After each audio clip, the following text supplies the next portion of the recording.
Assalamualaikum warahmatullahi wabarakatuh. Waalaikumsalam warahmatullahi wabarakatuh. Yang terhormat Bapak Wiku Haji Sugiri selaku dosen mata kuliah pembelajaran berbasis teknologi dan semua teman-teman yang berbahagia. Perkenalkan, saya Lucia Mida, perwakilan dari kelompok 3 yang akan memandu jalannya presentasi pada siang hari ini.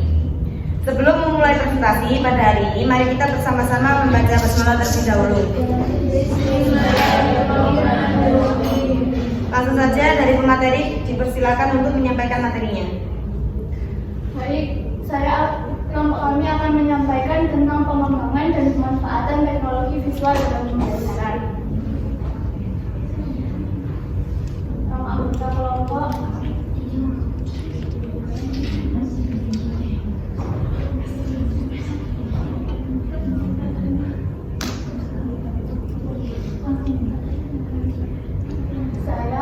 siswa dengan NIM 210105111034. Pengertian teknologi visual.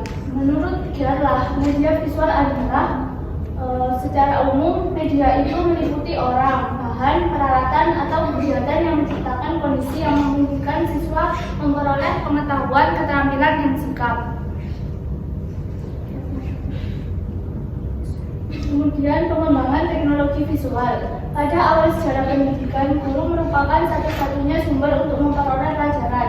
Kemudian bertambah adanya buku dari sinilah para pendidik mulai menyadari sarana belajar yang dapat memberikan rangsangan dan pengalaman belajar secara menyeluruh melalui semua indera, terutama indera pandang. Pada mulanya alat bantu mengajar adalah alat bantu visual. Alat bantu itu dimaksudkan untuk memberikan pengalaman lebih konkret, memotivasi serta mempertinggi daya serap atau retensi belajar dan daya ingat siswa dalam belajar.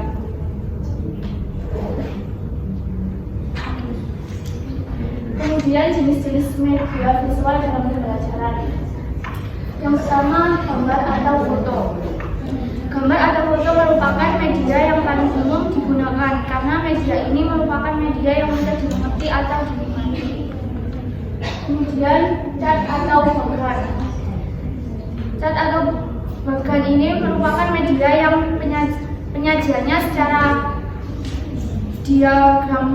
diagramatik menggunakan lambang-lambang visual untuk mendapatkan informasi, dan fungsinya yaitu menunjukkan ide atau konsep yang sulit bila disampaikan secara tertulis atau tulisan. Oleh karena itu, setiap guru harus memperhatikan rambu-rambu dalam media yang digunakan. Kemudian yang ketiga, grafik. Grafik memiliki fungsi untuk menerangkan perkembangan atau perbandingan suatu peristiwa yang saling berhubungan secara jelas dan singkat. Kemudian peta dan globe. Peta dan globe disebut sebagai kartogram yang melukiskan keadaan, hubungan, dan tempat kejadian. Secara khusus, peta atau globe ini memberikan informasi tentang keadaan,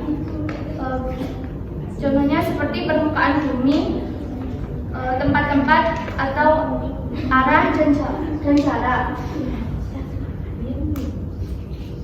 Kemudian ciri-ciri media visual dalam pembelajaran akan disampaikan oleh Mbak Nurmadi. Baik, selanjutnya dengan saya Nurmadi Kawati dengan tim 11. Di sini saya akan menjelaskan tentang ciri-ciri media visual dalam pembelajaran. Yang pertama yaitu ada ciri fiksatif,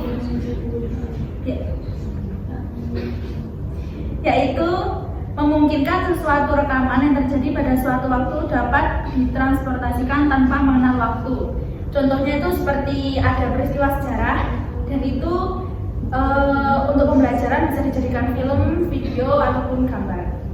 Yang kedua yaitu ciri manipulatif, yaitu banyak peristiwa atau objek yang sulit diamati secara langsung dengan mudah diamati melalui media pembelajaran berupa rekaman video ataupun foto. Contohnya itu seperti rangkai kehidupannya kupu-kupu yang mulainya dari kepompong sampai menjadi kupu-kupu. Lalu contohnya lagi seperti embrio, proses pembentukan bayi mulai embrio sampai menjadi bayi. Yang selanjutnya yaitu ciri distributif. Ciri distributif yaitu media pembelajaran yang memungkinkan objek atau kejadian ditransportasikan melalui ruang atau secara bersamaan disajikan kepada sejumlah besar siswa dengan stimulus pembelajaran yang relatif sama. Maksudnya itu kayak sekarang kan zamannya online ya. Itu kan biasanya kita menggunakan e-learning. Jadi di mana semua mahasiswa tidak hanya dari PIOR saja, namun dari jurusan lain pun menerima pelajaran atau stimulus yang sama. Yang selanjutnya yaitu fungsi media visual dalam pembelajaran. Yang pertama yaitu ada fungsi atensi. Fungsi atensi yaitu menarik atau mengarahkan perhatian siswa untuk berkonsentrasi kepada isi pelajaran yang berkaitan dengan makna visual yang ditampilkan dalam gambar. Yang kedua yaitu fungsi sentimental. Fungsi sentimental yaitu berdasarkan tingkat minat siswa dalam belajar. Jadi kita sendiri kan tahu minat belajar siswa itu dalam membaca sangatlah minim. Contohnya aja kita kalau lihat buku pasti kebanyakan dilihat gambarnya saja. Jadi menarik minat siswa. Yang ketiga yaitu fungsi kognitif.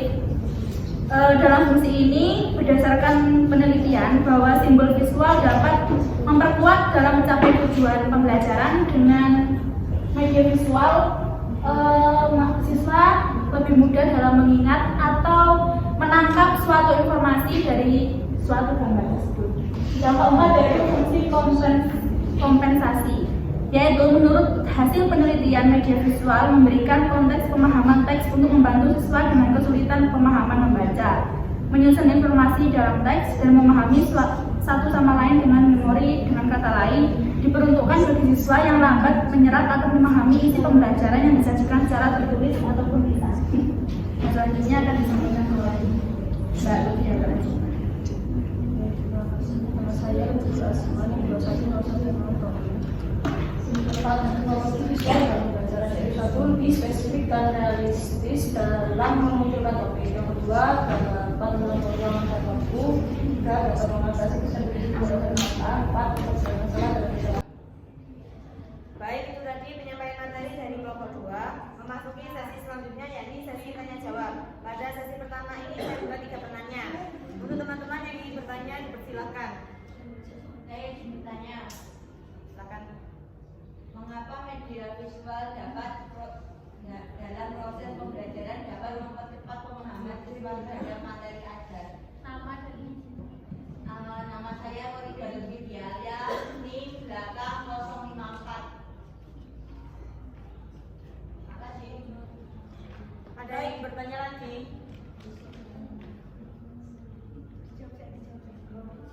Baik, saya jawab pertanyaan dari Pak Konida. Karena siswa dapat melihat sudut konkret dari pembelajaran. Media visual itu sebuah media yang membantu proses pembelajaran bagi siswa sendiri terkait siswa dengan latar belakang yang susah untuk menerima pembelajaran baik secara lisan ataupun tulisan. Ketika diterapkan dalam pembelajaran anak usia dini, dalam semua kegiatan itu sepertinya kurang efektif karena dalam proses pembelajaran anak usia dini masih memerlukan audiovisual dan pembelajaran lainnya untuk meningkatkan kognitifnya. Jadi ketika anak usia dini menerima pembelajaran itu masih sangat perlu memberikan audiovisual untuk mengasah indera penglihatan dan pendengarannya. Seperti itu Mbak Rani, apa bisa dipahami?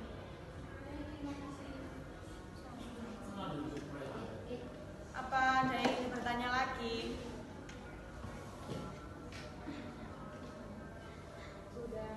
Kalau sudah tidak ada, alhamdulillah acara diskusi pada siang hari ini telah selesai. Semoga apa yang kita dapatkan pada siang hari ini bisa bermanfaat bagi kita semua. Amin. Saya sebagai moderator memohon maaf sebesar-besarnya apabila ada salah kata atau perbuatan dari saya. Wassalamualaikum warahmatullahi wabarakatuh. Waalaikumsalam warahmatullahi wabarakatuh.